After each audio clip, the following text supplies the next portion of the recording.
Olá, hoje a gente vai analisar mais a fundo duas normas que mexeram bastante, né, com o mercado de seguros de pessoas aqui no Brasil.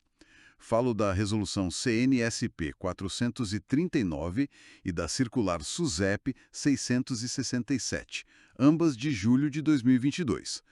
Temos aqui um memorando bem detalhado sobre essas mudanças e a nossa missão aqui é entender o que realmente mudou, o que impacta, sabe? Especialmente em pontos como o resgate de valores, a tal da portabilidade entre seguradoras e um tema que sempre dá o que falar: cobertura em caso de embriaguez ou uso de tóxicos. Exato. Essas normas, elas entraram em vigor lá em agosto de 2022, né? E não foram só ajustes pequenos, não. Representam, assim, uma tentativa de modernizar as regras para seguro de vida, acidentes pessoais, mas, claro, geraram discussões, desafios para as seguradoras que tiveram um prazo para se adaptar. Vamos focar no que isso significa na prática, né? Legal. Então vamos lá. Começando pelo dinheiro que acumula, a tal da PMBC, Provisão Matemática de Benefícios a Conceder, a Resolução 439, no artigo 5º, ela diz que, eh, se estiver previsto no contrato, dá para resgatar essa reserva. Ou levar para outro plano, que é a portabilidade, ou ainda escolher outras coisas, como saldamento ou seguro prolongado. Certo. E a circular 667, lá no artigo 40, ela complementa um ponto importante. Ela diz que, em caso de falta de pagamento do prêmio, aí a seguradora tem que oferecer pelo menos uma opção para o cliente. Ou cancela e devolve integralmente o saldo da PMBC, ou faz o saldamento ou o seguro prolongado. O interessante aqui, sabe, foi a mudança da minuta para a versão final. Ah, teve mudança. Teve. A versão inicial previa essa devolução integral também se fosse por solicitação do segurado, mas a versão que saiu mesmo, afinal, focou só na falta de pagamento. Isso alinha mais com o Código Civil, né?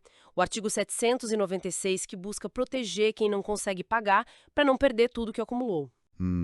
Entendi. Mas isso gera uma dúvida, né? Sobre o resgate voluntário. Se a regra final focou na inadimplência para devolução integral, como fica quem só quer resgatar por outro motivo, tipo, sei lá, precisou do dinheiro?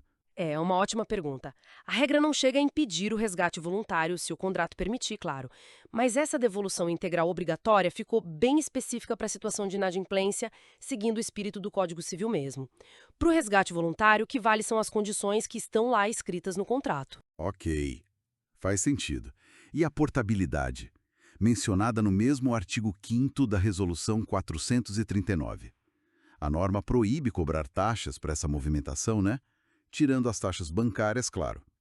E o mais interessante, proíbe a seguradora que recebe o dinheiro de cobrar carregamento sobre esse valor que foi portado. Isso parece muito bom para o consumidor, não? Parece sim. A intenção é essa, facilitar a troca, dar mais liberdade. Só que essa proibição de carregamento na seguradora que recebe, bom, isso gerou um certo burburinho no mercado. Ah, é? Por quê? Para cobrir os custos de análise e de aceitação desse novo cliente que já vem com uma reserva de outra empresa. Fica mais difícil cobrir esse custo inicial, né? E, importante, a Circular 667, no artigo 46, exige que os contratos sejam bem claros sobre as regras de resgate e portabilidade, inclusive sobre possíveis carências. Falando em custos, a Resolução 439, lá no artigo 10, ela permite sim a cobrança de taxa de carregamento sobre os prêmios, para cobrir despesas administrativas, de comercialização.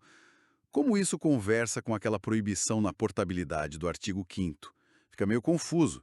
Será que a seguradora de onde o dinheiro sai, a de origem, poderia cobrar o carregamento na hora da portabilidade, já que a proibição explícita é para quem recebe? Aí que está a ambiguidade, é um ponto delicado. O artigo 5º fala em proibir despesas na portabilidade e foca explicitamente na receptora não poder cobrar carregamento sobre o valor portado. Alguns poderiam argumentar que a seguradora de origem, bom, ela poderia cobrar sim para recuperar os custos dela, né? Já que a proibição não a menciona diretamente nesse ponto do carregamento. Mas a interpretação que parece estar prevalecendo lá na SUSEP é que a vedação mais geral de despesas, que está no parágrafo 2º do artigo 5º, impediria essa cobrança na origem também, mesmo que não esteja tão explícito como era em normas mais antigas. É uma área meio cinzenta, sabe? Entendi. Complicado. E o outro ponto que deu o que falar foi a questão da embriaguez, uso de tóxicos ou até estado de insanidade mental, né? Uma versão preliminar da circular 667, acho que era o artigo 26, proibia considerar isso como agravamento de risco para negar a cobertura. O que aconteceu com isso? Exato. Era o parágrafo único do artigo 26 da minuta. Esse trecho foi retirado da versão final. A SUSEP, na época, reconheceu que essa proposta ia um pouco além de uma norma anterior, uma carta circular de 2007. Essa carta circular já veda a exclusão prévia do risco, mas não impedia a análise de um possível agravamento. E a SUSEP também considerou que definir o que é agravamento de risco por uma regra geral seria muito complexo. Sabe, que isso deveria ser analisado caso a caso. Ah, então a decisão foi por deixar mais aberto a análise. Isso reflete uma tendência da SUSEP de ir para normas mais baseadas em princípios, menos prescritivas, deixando a análise para o caso concreto. Embora, claro, o tema continue sendo debatido nos tribunais, mesmo com a súmula 620 do STJ, que geralmente garante o pagamento do seguro de vida nesses casos de embriaguez, a discussão sobre agravamento de risco continua. Certo.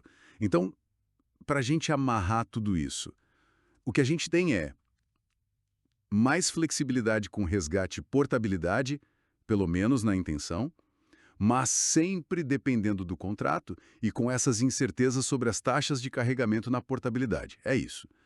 E na questão da embriaguez, a regulação deu um passo atrás em criar uma regra geral, deixando a análise mais para o caso a caso. Acertei? Perfeito, resumiu bem. A modernização trouxe sim mais opções, buscou mais clareza, alinhamento a princípios, mas deixou algumas pontas soltas, como essa questão dos custos na portabilidade e a avaliação do agravamento de risco. São pontos que vão depender de interpretação e potencialmente podem gerar discussões, né? Ficar atento aos detalhes do contrato continua sendo fundamental, tanto para as seguradoras quanto para os consumidores. Fica então na reflexão para a gente fechar, né? Com essas mudanças que buscam mais transparência, mais opções, como a portabilidade, mas ao mesmo tempo com essas ambiguidades sobre custos e a análise de risco, ainda dependendo do caso a caso, será que a gente vai ver uma mudança real no comportamento das seguradoras, tanto na oferta de produtos quanto na análise dos sinistros? Ou será que essas áreas cinzentas podem, na verdade, acabar criando novos tipos de conflitos no mercado? Fica aí a pergunta.